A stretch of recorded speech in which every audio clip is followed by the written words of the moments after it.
Welcome to Beaver Stadium, home of the Penn State Nittany Lions, one of the largest crowds in college football assembled here. And a rivalry like this is what makes college football great. Yeah, the tradition and the history, but right here, right now, there's great intensity. This is why these guys came to these schools to play in games like this. As we'll see the #1 team in the country, the Ohio State Buckeyes, taking on the winners of 4 straight, the Penn State Nittany Lions. For EA Sports College Football, I'm Chris Fowler, joined here in the booth by Kirk Herbstreit. Kirk, let's get to the action on the field.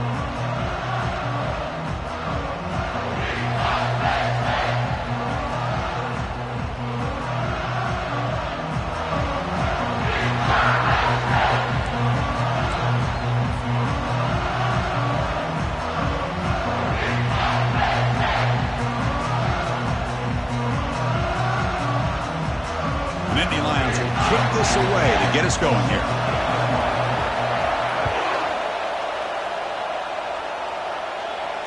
This one will be fair caught.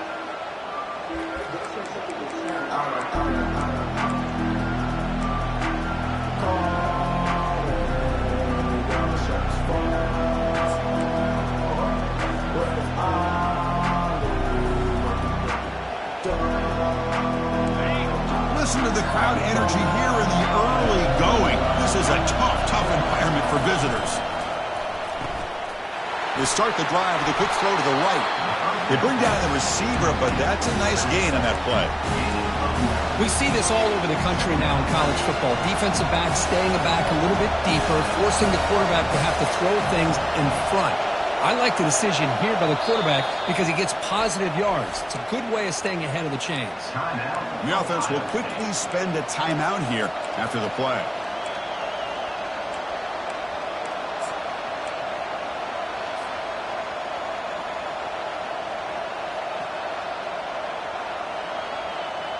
Offense operating from the pistol.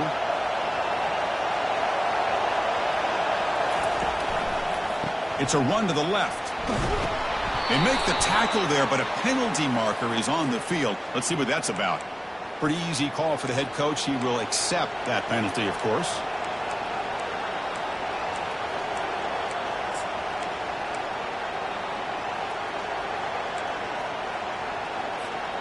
Offense getting set up. Here's second down. To the air. It's Brown. He's moving out of the pocket. Fires it on the move. And he pulls in the catch.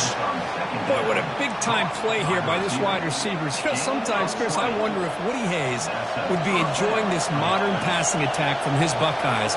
And I'd like to think that winning would outweigh any concerns he may have about that ball being in the air so often. Looking to throw it on first down.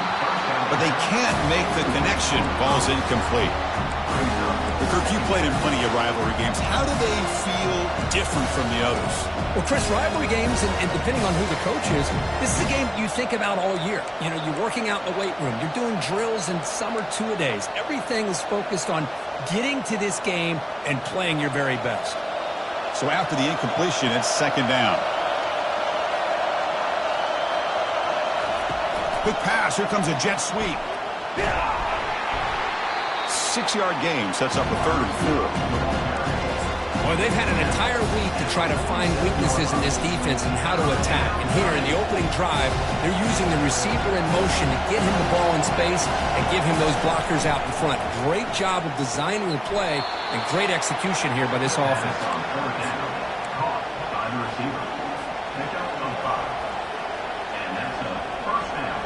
The Buckeyes pick up enough yardage for a first down. They'll run it out of the shotgun. They'll stop him behind the line for a loss of 1. Well, they run it right into a blitz, and that linebacker was coming downhill, Kirk. Man, what a time to call that blitz here by the defensive coordinator. And you're right, he shoots right through that A-gap. Really, the back had nowhere to go. By the time he got the ball in his hands, the linebacker's right in his face.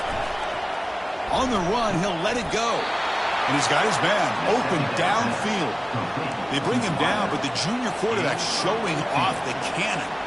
Boy, another great throw and catch here by the Buckeyes, and it just makes you think back how far this offense has come from the days of being known of 3 yards in a cloud of dust to now being one of the more efficient passing offenses in the country. Year after year, you go back to Cardale Jones and J.T. Barrett, all the way back to Troy Smith, and most recently with C.J. Stroud and Justin Fields. Just another great quarterback that we're watching here today for the Buckeyes. Just underway, and this home crowd is fired up and ready to make a difference today. He makes the grab. They bring him down after a solid gain, but it's still well short of the first down marker. That completion sets up a second down play.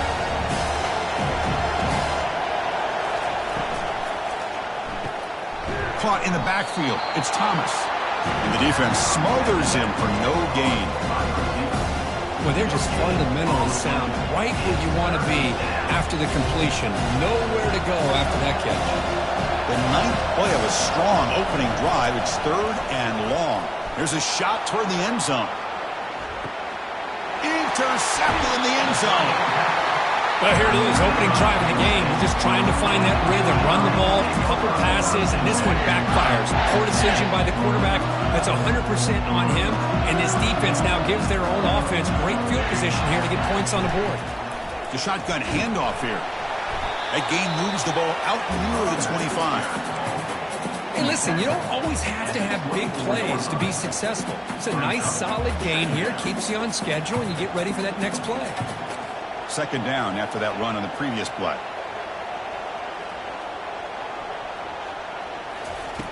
Quarterback drops back. Receiver makes the grab, and they wrap him up after the completion just short of the first down marker. Well, Kirk, no surprise. You get these two teams on the field, and it's tight and competitive right to the finish. Well, Chris, the last time these two teams met, remember, it came down to the wire, the very final few minutes. Sure hope we get another one like that today.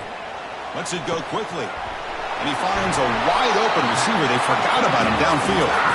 They bring him down, but an explosive play by this offense. Big game. Well, it's 3rd down. The defense knows he's going to get the ball. You still can't stop the quarterback finding this receiver to be able to pick up another first down for this offense. It's an RPO. The quarterback gets it out quickly. And the runner scoots out of bounds after gaining some decent yardage. You know, each receiver brings something a little bit different to the table, Chris. To me, the outside receivers usually are a little bit longer, taller guys. You get those slot receivers in the inside, not only can they make the catch, but they have quickness to make plays after the catch. Great example of that right here. Quarterback looking to throw it on second down. Lets it go under heavy pressure, takes a shot. It's incomplete. He was hit as he threw that time. And now 3rd down coming up.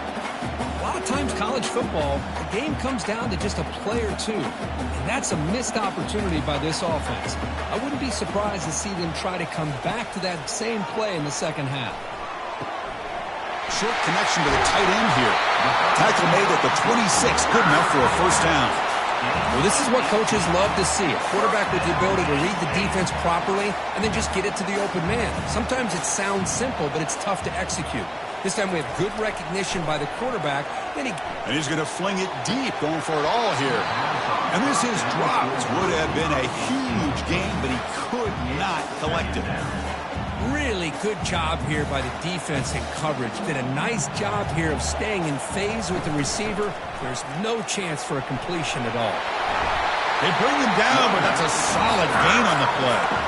Well, this is exactly what you want to see as an offense to open up the football game. Everything seems to be working, whether they're running the football, as we saw right there, able to protect, throw the football with timing and rhythm.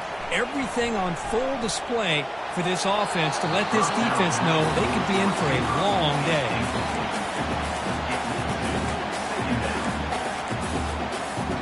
So, second down after the incompletion.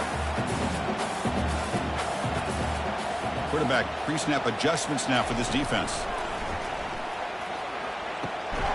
Fakes the grab. Can he get there?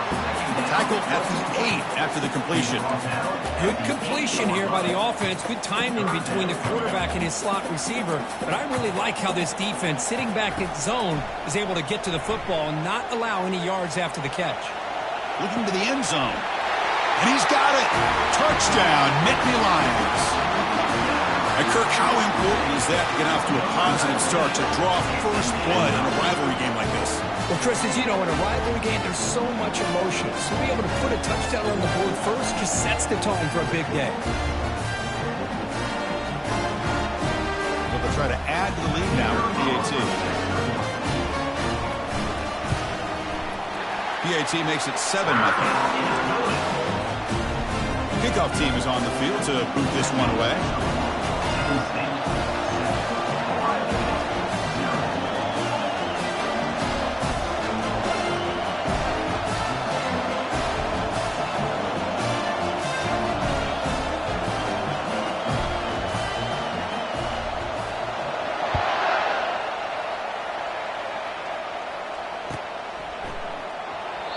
So it'll be a touchback, ball spotted at the 25.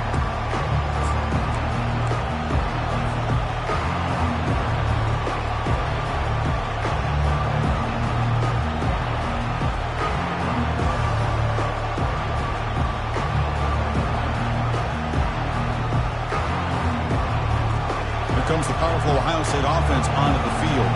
They had it going on the last drive, but it ended abruptly with the interception. Let's see what they can do here. Breaking tackles. Breaks clear over the middle. Can they catch him? Inside the 20. And he's into the end zone. But hold on. There's a flag down. This might be coming back. So that huge scoring play is wiped away by the penalty. Potentially a monumental call in this game. First down play call coming up. How aggressive will it be?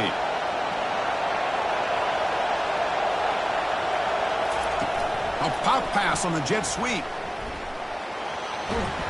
And they bring him down. That's a very solid gain, but still well short of the marker.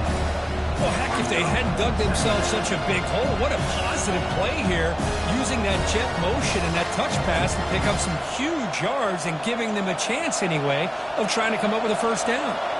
Second down after that run on the previous play. Dropping back, it's Brown.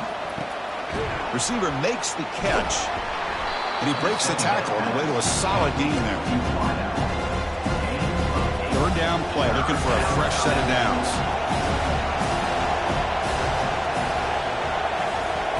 Looking to pick up the first down through the air. Easy throw to a wide open receiver downfield. Breaks loose at the 40. And they're finally able to bring him down. That's a big momentum play to wrap up the first quarter. Penn State 7, Ohio State 0.